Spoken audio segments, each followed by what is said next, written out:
a shooting star. Why here? Why now? Why clowns?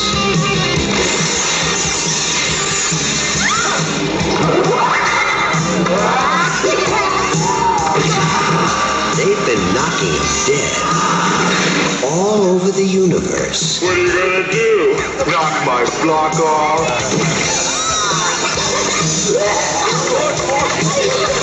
Soon they'll be doing it at a theater near you. Killer clowns from outer space.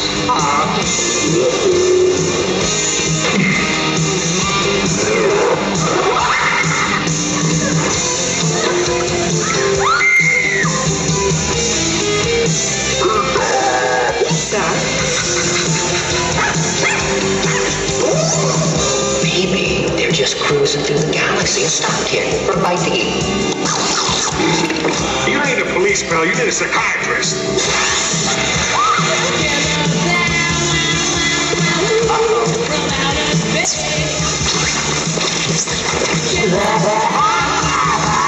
You wanna play games?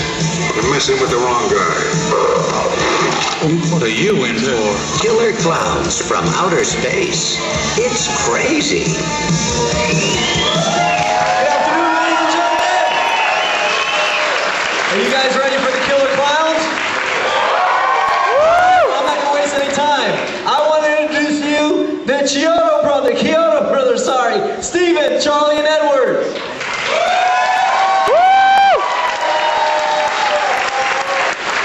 Suzanne, Snyder. Cramer. And the men behind the clowns, Mike Martinez and Harrod.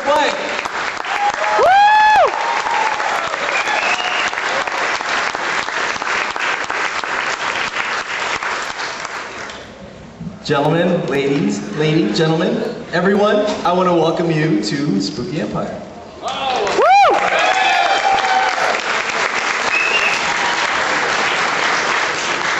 Are there any clowns out there?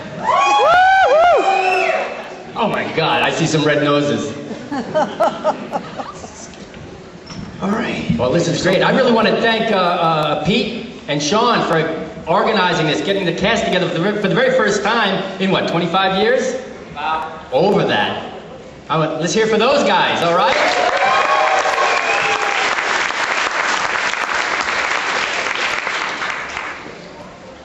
So what do you want to talk about? Let's talk about some clowns.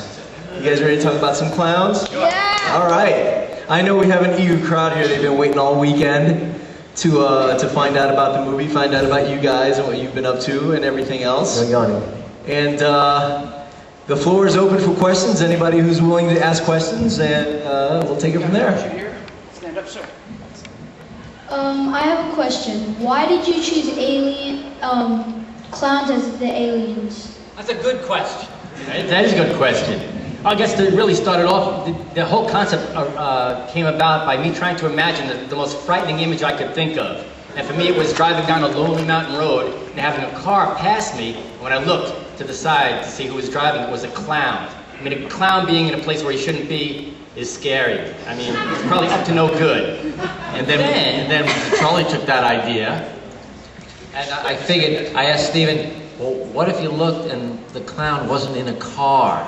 And then we figured that if a clown was floating without a car, he would have to be from outer space. And if a clown came all the way from outer space to Earth, why would they be here? To kill us, of course. Killer clowns from outer space. Yo! So anyways, I want to thank you guys for continuously instilling the fear of clowns in everyone, because I mean, most of the people I know are just terrified of clowns, and this just does not really help that situation. Well, who's terrified of clowns out there? This one. Who because of the movie? Raise your hands. Was it this based on Bozo the Clown? Well, Not specifically, but he's part of the whole genre, the species of clowns, which we are all afraid of. And to be honest, Bozo the Clown scared the shit out of me when I was a kid. Well, what we did is we took the icons of clowns, clowns that we grew up with, and we sort of, paid homage to them. We put clowns that resemble clowns that were part of our lives. So there is a Bozo-like clown, but we couldn't use that name because his estate would come after us and sue us if you used Bozo and defamed his famous world-known character. Bozo is very litigious. And so actually there is a Bozo-like clown, but we called him Ozob, which is Bozo spelled backwards. I have a question. Right here. I'm a big fan of the artwork for the movie, and I know you guys just did a big art show in the Hive Gallery in Los Angeles. I just want to know how that went, and you plan on doing any other art shows in the future, anything like that. Well, you know what? It was the first opportunity to put the artwork from Killer Klowns in a gallery for people to see, and it got some interest, but it hasn't found its audience yet. We're trying to figure out a way to put it out there more in the public eye and make it more available. Some of the artwork is high-end. That was a fun show because it was a circus-themed show, so it was not only Killer Klowns, it was a bunch of other circus-inspired themed artwork, sculptures, multimedia. It was pretty cool. It was a general show for clown art, and there was amazing clown and circus artists. There's an art community out there that's amazing, and performance. It was a great event. So I was at the booth talking to one of you about how the clowns made their faces, how they worked, and I actually just wanted to expand on that and I'm wondering a little bit more about the different kinds of heads you guys used for the clowns and what their functions were. 25 years ago, there were two types of clowns. We only did 4 sculptures, 4 character types, and it was based, Steven said, let's make 4 different generic head types. One round, one triangular, one inverted triangle, and one like peanut shaped. And based on that, we did 2 clown characters from each of the 1 sculpture. So we got 8 characters out of the 4 sculptures, and we did an individual sculpt for the Clownzilla, which was a dinosaur clown. We did a walk-around suit that Mike and Harrod were involved in, and then we did mechanical heads, which were cable controlled, not radio controlled, that were pulled with cables to articulate lips, mouth, and eyes.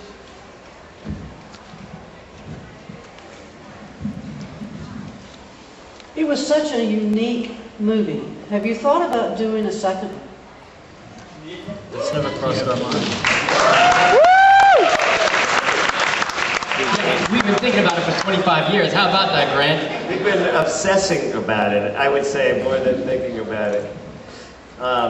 Yes, the answer would be absolutely yes. I don't know how much we're... Yeah, and actually we've been more than thinking about it. We've been actively pursuing it. Yeah, we've been thinking about a lot of different gags. And actually, the dilemma was that it's been so long. Is the new audience going to be able to recognize a sequel to a film that they might not have seen?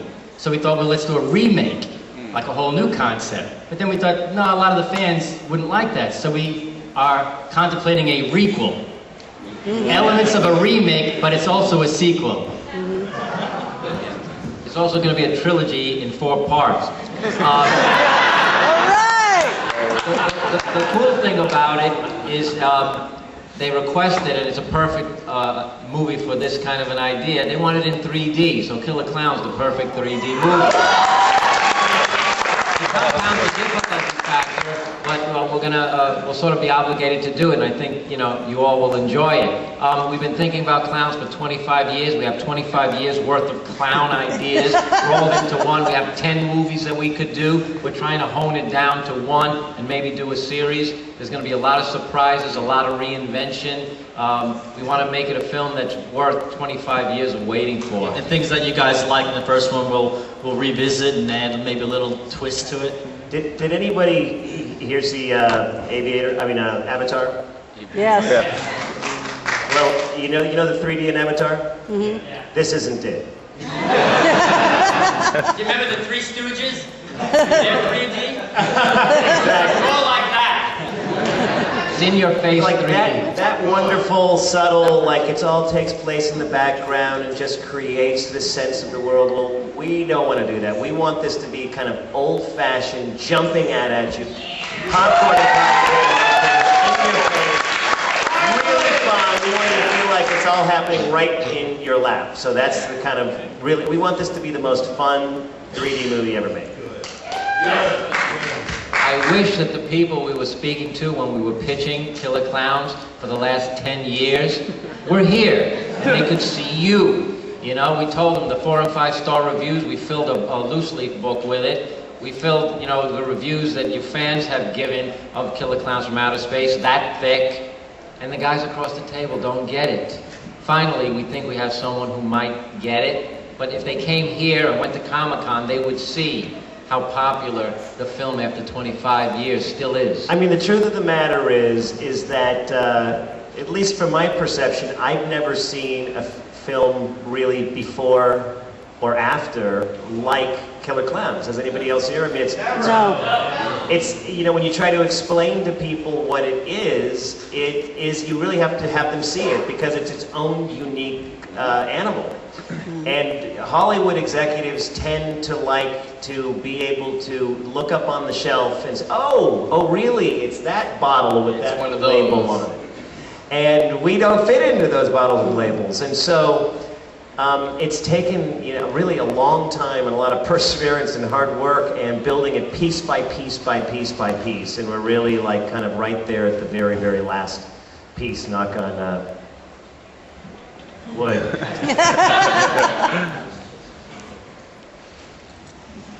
How did you, besides the fact that it's the iconic clown nose, how did you decide that having their nose explode would be what kills them? It seems so logical. It's the biggest thing on them. Yeah, it's standing there right in front of their face. And it would be those logical, vulnerable spots. Steven looks like he's talking into a clown nose. Shoot the nose, kill the clown. And it was a lift.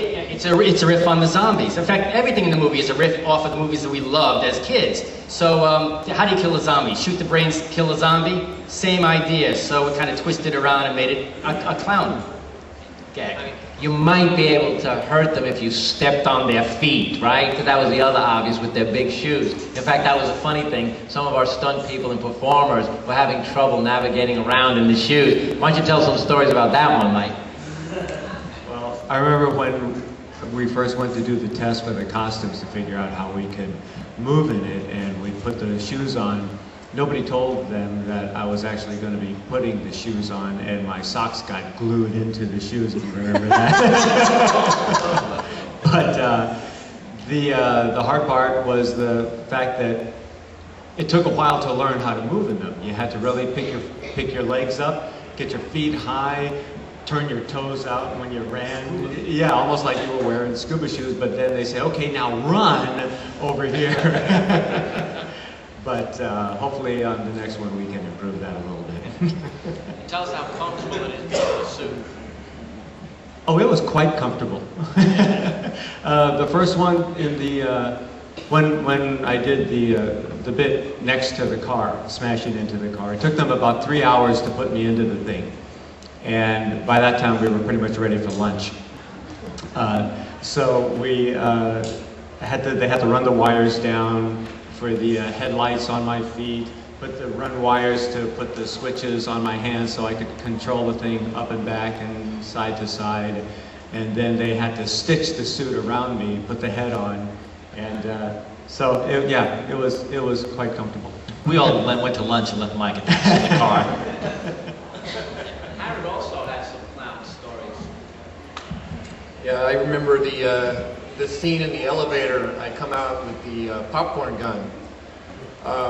One of the things that they do is after you have this head on, they seal the seam in the back with, I don't know what it was. It smelled like airplane glue. And so I'm high as a kite, honestly. He's talking about now. And you hear the motors that control the eyes and the mouth, and you can feel the pressure of the wheels turning, and so you're high as a kite, and you hear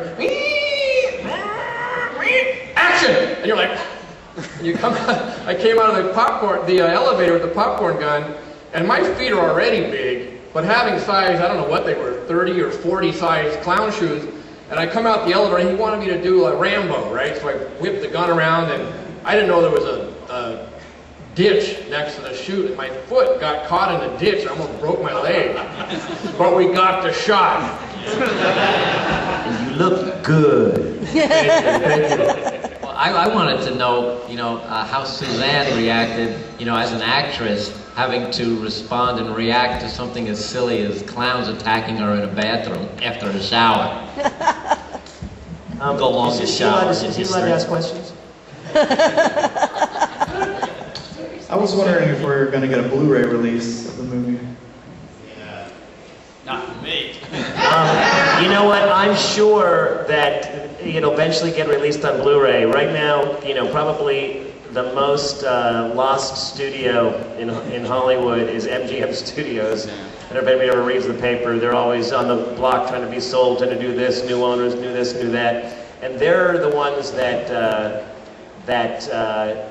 have to put it out, and they're just a little slower than they would like. So hopefully that's not up to us, but hopefully they'll get on the ball. But historically, because of you guys, Klowns is always one of their top-selling titles on a year-to-year basis. So it seems to be illogical when the studio gets their act in order that they should do Blu-ray. But it wouldn't hurt writing letters to MGM and Fox Video to let them know that you want to see it. Yeah, I'm sure that there's probably, if you even go online, there's probably an email address or something. I mean, it can't be that hard to figure it out. And shoot out some messages saying, when's Blu-ray coming out? It can't hurt, right? Oh yeah, and Blu-ray will also have a lot more data availability on it, so we'll be able to give you a lot more behind-the-scenes type footage that we can jam-pack into it. That's the Blu-ray always have to give you something more than you've seen before. So that's the signature of the line. So we're sort of looking forward to seeing what they ask us, because we have all the outtake footage on VHS, if that's still in good shape. We have other artwork and other behind-the-scenes stuff that no one's ever seen before. And then we got a promo for the new stuff we've been doing over the last 25 years. The biker scene when the clown beat up the Hells Angels, where did that come from? You know what? That was again. We borrowed from the Warner Brothers Looney Tunes, and knocking your block off seemed like something that was appropriate. We worked the gag around that. A tiny, defenseless little clown driving in on a bicycle with training wheels to the baddest biker gang outside hanging out, and what happens is inevitable. Yeah. And a little inspiration from an incident that happened at a McDonald's. There was this guy ordering McDonald's. You tell a story. It was something. You see some little conflict in something where a kid was saying, "You didn't bring me my French fries," and the kid behind the counter said, "Oh, you're mistaken. We gave you your French fries." He goes, "You didn't give me my French fries." And he said, "Yes, we did give you your French fries." And the kid took his full Coke and threw it in the poor attendant's face, and it burst all over his face, and he was drenching there. And the man, the 6-foot guy in front of me, turned around and said, "Should have gave the man his French fries." And that was an inspiration. Should have let the man ride his bike. The man ride his bike.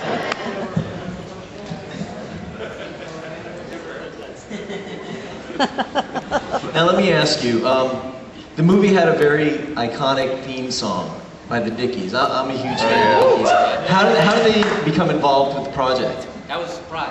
Yeah, actually, our music supervisor, Bob Hunke at Trendworld Entertainment, had a connection with the Dickies management, and he thought that they were really hot in the punk music scene in LA at the time, and he had a connection over there, and he calls them, and gave them, just told them the title, Killer Klowns from Outer Space, and gave them a real brief synopsis of the movie, and then they did a little demo of the song, and really without really any real input from us, it is what it is, and they just nailed the flavor, they just captured it. Oh yeah, I was so pleased when I heard it for the first time. I mean, I can't take any creative credit for it, but the guys just really hit it on the head. It wasn't so circus-like, but it had enough circus motif in the lyrics to make it click. And what's even better, the guys, they brought an entire different audience to our film. the film would play to the sci-fi guys like us, but I think it brought in a whole punk music crowd to the title as well. And it really, those guys embraced the entire film, and it's really made, you know, made it a cult. Yeah, it's funny, the little cynical edge in their lyric and stuff just was really a perfect companion. Yeah, I mean, Leonard and Stanley, they did a world tour, a music tour, based on Killer Klowns from Outer Space. And they took it all around the country, I think into Europe as well. So, you know, they introduced us to that whole new audience. I have a question over here in the middle. I love the story about the idea with the clown and the invisible bicycle. So my question is, how drunk were you guys to come up with drinking cotton candy people and killer balls of popcorn? Because I love the stories where y'all come up with these things. I think the cotton candy thing is probably my favorite thing about the whole movie. So. Yeah, actually, we don't take any drugs. We're very boring people. So there really was no psychedelics or any kind of drugs during this production or the creation of it. It really comes from a love of this genre, but we always wanted to put a twist on the genre.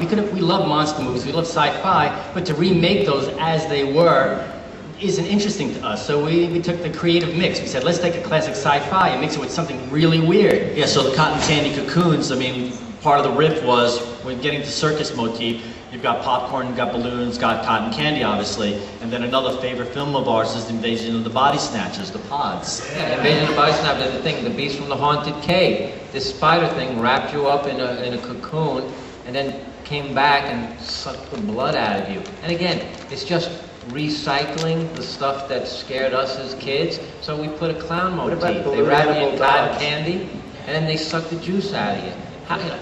But it all started with circus stuff. Like we would say, okay, what would clowns do? Well, it's cotton candy at the circus. Let's do something clever, a clever kill with cotton candy. And then the balloon dog. I mean, that's part of that whole motif. So we just try to put a clever, what we call candy-coated kills with these kind of circus and carnival motifs. Pretty much it. Yeah, in the movie, the scene at the diner where the clown's luring out the little girl, that's a legitimately creepy scene. Now, the movie comes off a little, you know, comedic. If you guys do a sequel, do you want to go a little darker with that? Well, I think we do. I think we don't want to deviate too far from the original tone and give you something completely different, but I think we agree. We're going to step it up a bit. 25 years is a long time. Audiences are a little more sophisticated. Their viewing habits are a little different. We don't want to be too old school. We have to change a little bit, I'm thinking. Maybe. Yeah, but that's it. There's something cool. We don't want to make a new millennium film because it would be kind of disingenuous to where all this comes from. What we like about the original is that it had genuine scares, genuine laughs, genuine thrills, but nothing really went over the top. There was not the kind of gore. It really is a kind of family film. Yeah, just looking at the audience here, we got a great mix of younger individuals and to older people. So it's kind of that family monster movie that it's kind of safe for all. Yeah, there is the obvious. You can go R-rated and go real gory and stuff, which is, you know, some of the new remakes. You know, they take it to the next level. We don't need to go there. That's not. We want to make a good, solid PG with good fears and good laugh. Yeah, what do you guys think? Yeah, what would you like to see? Yeah. If it's not broke, don't fix it.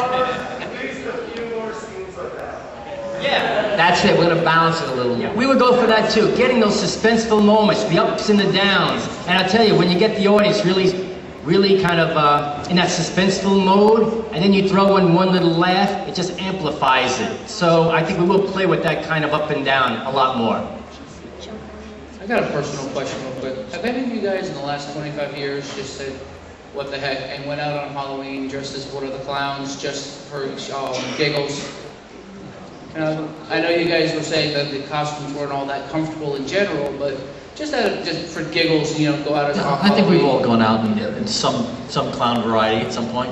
You know what? It's just, you take the makeup on, since they're killer clowns, you don't have to put it on real precise. It's just a smear, and I'll put a little blood stain and stuff like that. The scary thing is, you get a puppet. I had a Kermit puppet when I went out one Halloween, and I put out one of the eyes, and it was like one bigger than the other, and one was hanging off, and it was shredded and ripped. And I went to people, "Hello, little girl. How are you?" And people were drawn to it. but again, at the same time, scared to death, and it was really fun to play with an audience as a killer clown myself. You guys tell them about the Halloween party that you guys went to. Yeah, there was a couple of years ago, there was a huge fan, a woman, huge fan of the movie, and multi-millionaire husband. They put on these killer Halloween parties every year in Palos Verdes, California, and they put on a killer clown themed party. It was a $400,000, $500,000 party where they recreated scenes from the movie, recreated all the clown characters, the ice cream truck, Clownzilla, full circus size, tent, the whole circus. circus tent in the backyard. Amazing party. Best party that we ever went to. Yeah, And best You party we can ever went actually to, yeah. YouTube it and see it. I mean, it's like beyond belief what they went to. So yeah, just again, a love for this movie, and recreated her entire estate over to a killer clown. They had a killer clown maze. Yeah, you went through the spaceship in a maze. It was pretty incredible. Now, don't you have it posted on your site? Yeah, it's up on our Facebook page and up on the Chiodo Brothers page, and there's some links on the Killer Clowns, Return to the Killer Clowns from Outer Space 3D Facebook page. Well, those are the pole dancers. By the way, if anybody has not yet liked the Return of the Killer Clowns from Outer Space Facebook page, we're trying to build up as much activity, so please do, and let anybody you know that loves Killer Clowns do the same thing, okay? We need your support. Yes. Well, I make a prediction. When you do the remake, it's going to be #1. Thank you. All right. Right. I love the chemistry that your two characters had throughout the film. For the sequel, I mean, will you guys definitely come back, and will see the Terenzi brothers come back again, maybe with like a more successful ice cream business, perhaps? That's really tough to say. Well, they were great in the first film. It was really an interesting little love triangle between these guys. Yeah, no, it will be different. It'll be different. I tell you, as a remake sequel, it'll have the same tone, but it is a different story. So I don't, guys, it's like lightning in a bottle. It's a real challenge and almost intimidating for us to even think that we'd be able to do the same kind of magic. And to make you guys happy as you were with the first one. And like I said, it's a little intimidating. So we're not going to redo things. We're going to kind of, like Charles says, reinvent it. So there will be different characters, there will be elements. So to address that notion. But I do want you guys to talk about your dynamics in the first film.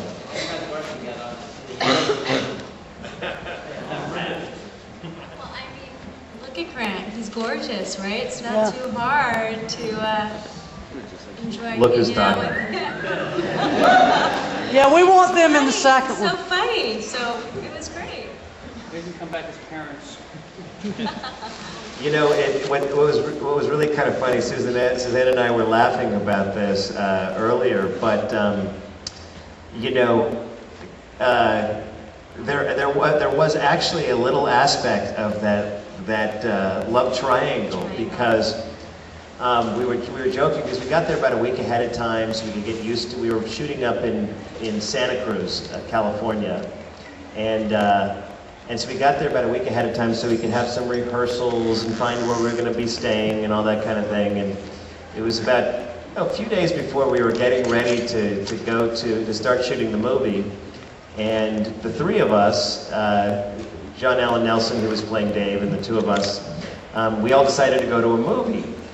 And I think John had said, why don't you show me this in the parking lot at 3 o'clock? And I think I showed up at 3:01.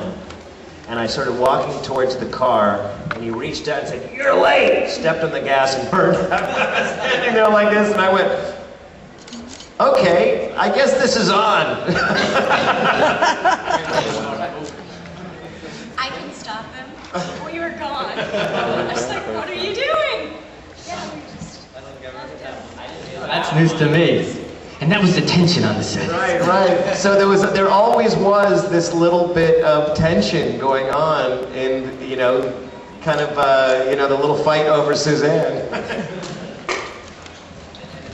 dealing with performers and what's going on behind the scenes after the shooting day is over, you never know if they're getting along or not, and they bring that stuff to the set. So all of a sudden, wait, you guys were great yesterday. Why is it different today? And we never know those stories of what might have happened, So yeah, directing a film, and I have great respect that they make motion pictures at all. To be honest with you, the complexity of the process. Is there any date that the sequel would come out? Nothing is concrete yet because it's hard to figure out what the date that it's coming out is when we haven't actually got what's called our green light, which means we're going into production. So we're hoping, and I think it's a very, very good possibility that we'll actually go into what's called pre-production this year, and hopefully maybe even the next month or so if we get our green light. And then we're going to need about 12 to 16 weeks just pre-production before we start to shoot, just because there's a lot of, once we get ready to go, there's a lot of creation that happens. I mean, you can imagine all of those things have to be, the designs that the Chiodo brothers have been doing are now going to have to be sculpted. They can actually, that's actually interesting if anybody wants to ask them about the process of ramping up to be able to shoot, because there's just a tremendous amount of design that needs to be done and pre-visualization. And so if we can get into to production this year, then I think there's a good chance, don't you think, that we could still make it out by the end of next year. If we get pushed to the beginning of the year, then it might be that we might get into 2013. So we're obviously hoping the sooner the better, and that it happens right away.